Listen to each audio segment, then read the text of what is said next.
اعوذ باللہ من الشیطان الرجیم بسم اللہ الرحمن الرحیم۔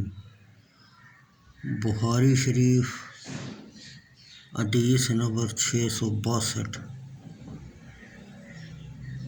جلد سوئم۔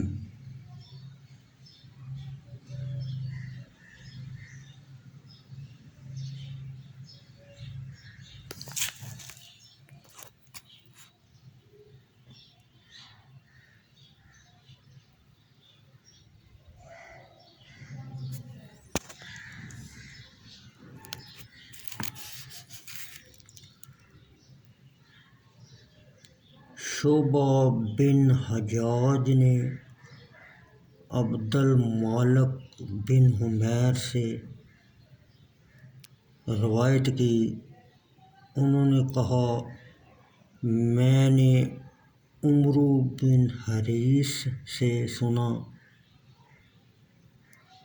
انہوں نے کہا میں نے حضرت سعد بن زید سے سنا،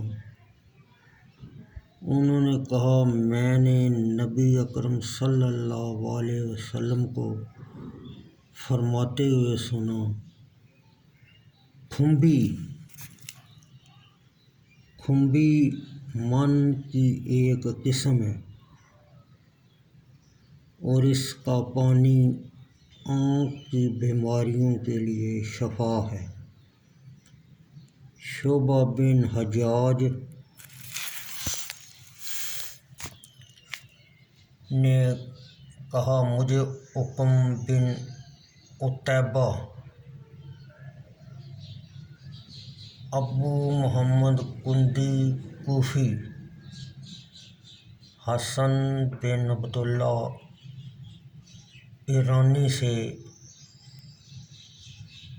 انہوں نے عمرو بن حریث سے، انہوں نے حضرت سعد بن زید بن عمرو بن نفیل عشرہ مبشرہ میں سے ایک ہے، نے نبی اکرم صلی اللہ علیہ وسلم سے خبر دی۔ شعبہ بن حجاج نے کہا مجھے حکم بن عتیبہ نے عبد المالک بن حمیر کی حدیث بیان کی، تو میں نے عبد المالک سے مروی حدیث کا انکار نہیں کیا۔